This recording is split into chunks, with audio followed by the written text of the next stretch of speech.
Foot.fr, fournisseur officiel de football.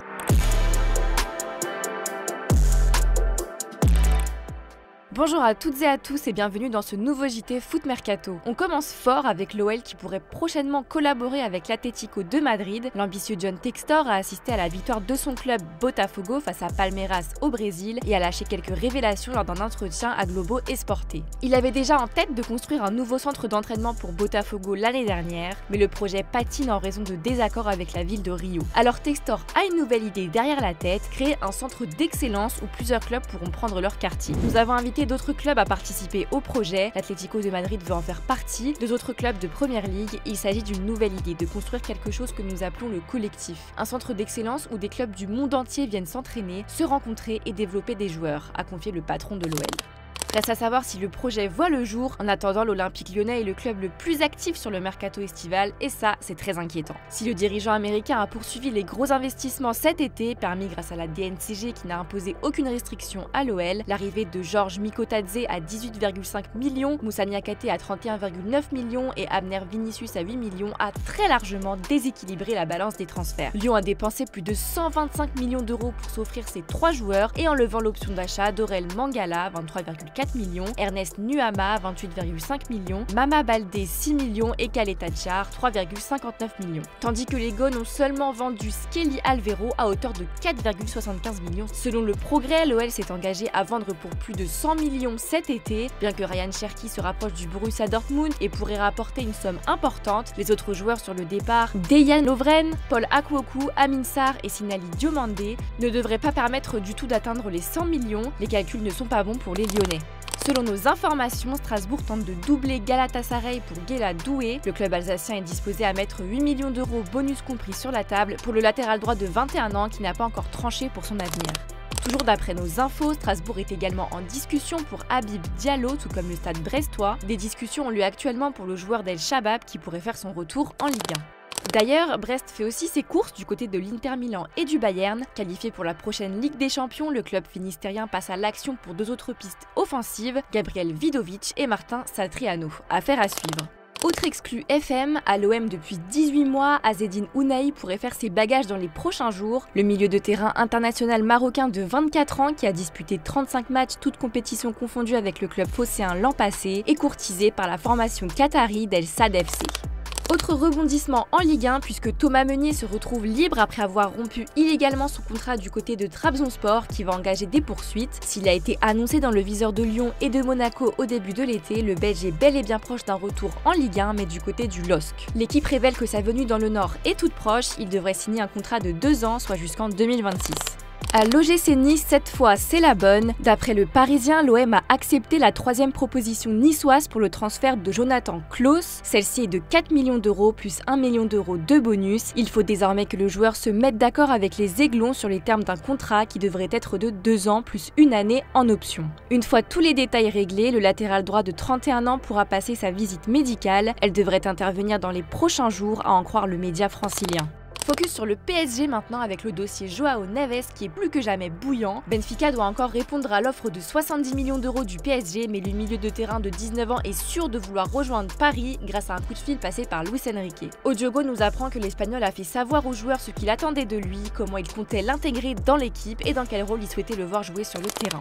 La direction parisienne semble de bonne humeur puisqu'elle est aussi prête à faire une énorme faveur à Benfica pour le prêt de Renato Sanchez. Revenu d'un prêt infructueux à l'AS Roma, le milieu de terrain portugais a été informé par Luis Enrique qu'il ne faisait pas partie des plans du PSG pour la saison 2024-2025, tandis qu'il est sous contrat avec le club jusqu'en 2027. Dans le cadre du transfert de Joao Neves au PSG, Benfica discute de l'arrivée sous forme de prêt de Sanchez et financièrement parlant, c'est tout bénef pour le club portugais. Rapporte Odiogo. Le PSG ne réclamerait aucune indemnité pour le prêt et payerait l'intégralité du salaire du joueur, environ 5 millions d'euros. Ce prêt serait quand même assorti d'une option d'achat dont le montant n'a pas filtré.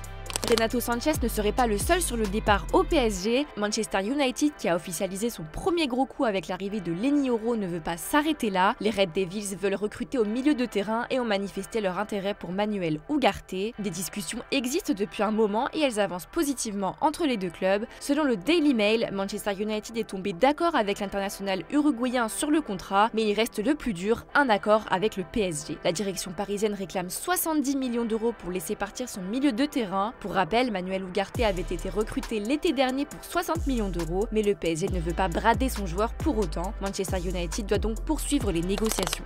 Vous avez été nombreux à répondre au sondage sur Foot Mercato concernant le transfert de Leny Yoro chez les Red Devils. À la question Leny Yoro va-t-il s'imposer à Manchester United, vous avez été 64% à répondre par l'affirmative. En parlant du club anglais, son attaquant Marcus Rashford a été interdit de conduire pendant 6 mois pour un excès de vitesse selon les dernières informations de la BBC. Le joueur des Red Devils a dépassé la limite de vitesse de 70 mph, 112 km/h, sur la M60 à Manchester le 12 décembre dernier dans une Rolls-Royce.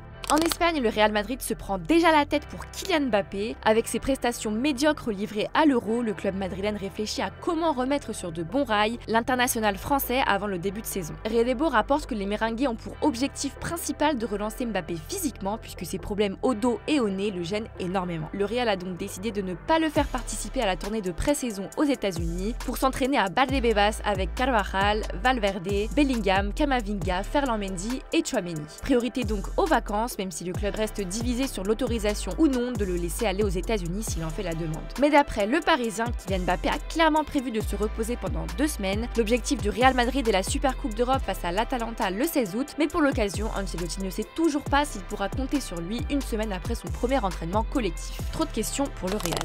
D'ailleurs, Kylian Mbappé a dévoilé qui était le meilleur président du monde à ses yeux. C'est évidemment Florentino Pérez. C'est une personne très importante pour moi. Dès le premier jour, il m'a fait confiance et nous a aidés, moi et ma famille. Cela me va droit au cœur. Je vais tout faire, sur et en dehors du terrain, pour le rendre heureux, a-t-il déclaré dans un entretien pour la télévision de la Casablanca.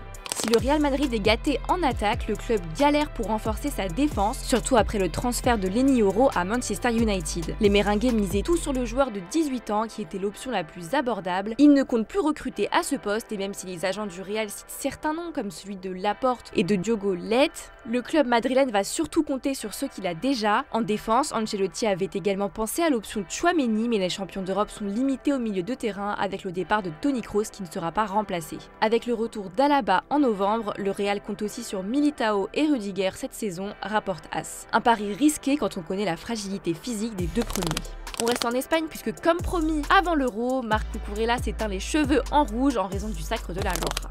Place maintenant aux officiels du jour. L'AC Milan s'offre Alvaro Morata. Après 2 ans passés à l'Atlético, le capitaine de la Roja a été transféré chez les Rossoneri qui ont payé sa clause libératoire. L'international espagnol s'est engagé jusqu'en juin 2028 avec le club lombard. Après avoir présenté Kylian Mbappé, le Real Madrid a annoncé la date de la présentation d'Hendrick. Rendez-vous le samedi 27 juillet à midi au stade Santiago Bernabéu.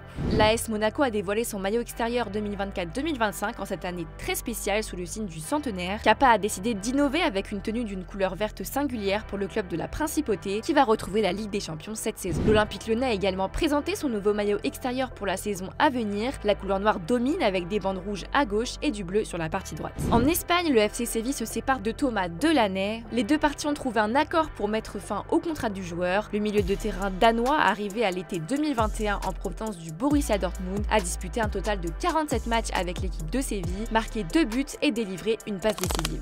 Allez, on se quitte sur l'image du jour avec Mikel Oyarzabal à l'honneur. Après son but vainqueur pour l'Espagne lors de la finale de l'Euro 2024, il est retourné dans sa ville natale et a reçu un accueil tout simplement incroyable. Je vous laisse là-dessus, merci à vous de nous avoir suivis et bon week-end. Ciao.